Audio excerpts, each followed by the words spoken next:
Hello, I'm Tanya Sharp. Welcome to this presentation of our series on Individual Education Program, IEP, Consideration of Special Factors, ensuring all pieces of the puzzle connect. In this presentation, we will discuss the Blind or Visually Impaired Needs Special Factor the Admissions and Release Committee, or ARC, is required to consider, which is the child blind or visually impaired? Is instruction in Braille needed? And is use of Braille needed? Will Braille be the student's primary mode of communication? For a student who is blind or visually impaired, the Admissions and Release Committee, or ARC, considers the need for Braille instruction. The ARC assumes that the student will receive instruction in Braille unless appropriate assessments support that Braille is not an appropriate learning medium for the student now or in the future. The Learning Media Assessment and iMedical Statement provide critical information about the student's current and future need for Braille instruction. The Individuals with Disabilities Education Act, or IDEA, Part B, Federal Registrar from 2006, emphasizes that Section 614, subsections D, 3, B, III of the Act requires instruction in Braille to be provided unless the IEP team determines that instruction in Braille or in the use of Braille is not appropriate for the child. However, the Act does not require a clinical low vision evaluation, and we do not believe it would be appropriate to include such a requirement in the regulations. Whether a clinical low vision evaluation is conducted is a decision that should be made by the child's IEP team. From this regulation, when we develop an IEP, the ARC must answer the third consideration of special factors for IEP development. The ARC must answer, is the child blind or visually impaired? If the present levels indicate needs or an adverse impact, then this should be marked yes. If yes, the ARC must consider, is use of Braille needed? Will Braille be the student's primary mode of communication? If yes, then the ARC should ensure the evaluation data for supporting evidence is provided. For math and science, the ARC will need to document what student will need, whether that is Unified English Braille, UEB only, or UEB with Nemeth code. If the ARC marks yes to blind or visual impairment needs, then the ARC must address the need for a particular device or service section of the special factors as well. For more information, see video 8 on the need for a particular device or service. These guiding questions are to assist the ARC in determining if the child is blind or visually impaired and what their specific needs are. If the ARC marked yes, then the ARC can use these guiding questions to consider the student's needs and address the specific vision needs, instruction, strategies, and supports, and how those strategies and supports would be used based on the individual student's need. If instruction in Braille is needed for reading or writing, the ARC would mark yes. The need for Braille may include functional Braille, pre-Braille readiness, literary Braille, Nemeth Braille, or even music Braille. The ARC would mark no if the student is a print reader with a stable eye condition based on the FV-LMA and iMedical statement, or if the student communicates solely through objects, symbols, or pictures. Will Braille be the student's learning medium? If yes, then the ARC would mark yes, the student will use Braille for reading and writing. However, they would mark no if Braille is a secondary literary medium, if print is the primary medium for literary communication, and/or if objects, symbols, or pictures are the primary medium for literary communication. Does the student need instruction in orientation and mobility? O&M. O&M services are not included in this section.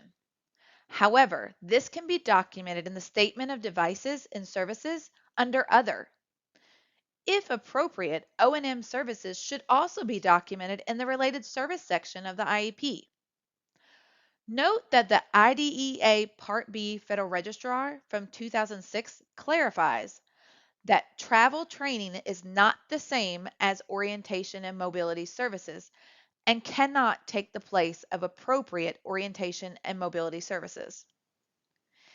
If the ARC has determined blind or visually impaired is a need and has documented the strategies and supports needed, the ARC would then need to ensure the needs, strategies, and supports are connected throughout the IEP. Let's discuss some of the ways ARCs should ensure the IEP is comprehensive, consistent, and compliant. Blind or visually impaired addresses the student's need for Braille to receive instruction. To make those connections, the student's blind or visually impaired needs should be integrated and documented throughout the IEP as a part of planning for the student. In order to make those connections throughout the IEP, the ARC will need to ensure that if vision is a factor, the needs or concerns described in present levels align with and support the information included in the special factors section, which would include the student's current level of ability to use Braille. The IEP should include appropriate accommodations that may be needed for classroom and state assessments, such as documents translated into Braille, a reader, and/or scribe. That related services should address the student's needs related to both English and their native home language. If vision is a factor and Braille is used, school personnel may need to be trained on how and where to get curriculum and work translated for the student. They may need consultation with a teacher of the visually impaired to assist them. These are just some of the ways ARCs should ensure the IEP is comprehensive, consistent, and compliant. Let's look at an example of how those pieces connect. Here's an example of some, not all, of the connections an ARC would address. If the ARC documents in the present levels that the student has blind or visually impaired needs, then the blind and visually impaired section of the special factors should be marked yes, and the use of Braille or other primary mode of communication documented. The ARC should ensure the evaluation data for supporting evidence is provided and consistent with the present levels. Now let's look at a few pieces of the IEP that the ARC would make connections to.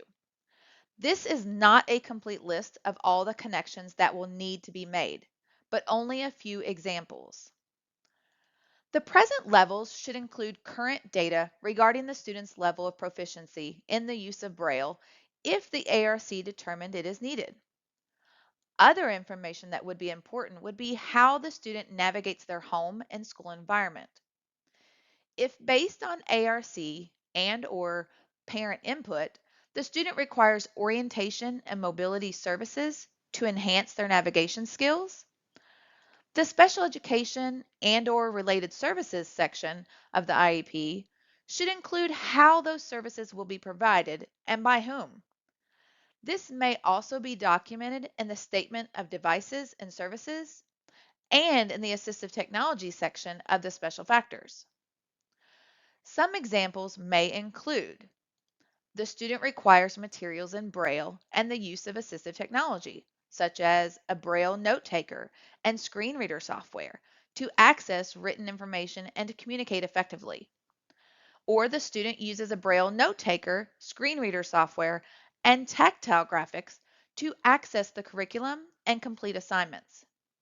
These are just a few examples of how those connections will be made to ensure the IEP is compliant, comprehensive, and consistent throughout. The present levels are the baseline to the student's strengths and needs. They are the beginning foundations for the ARC to build the IEP.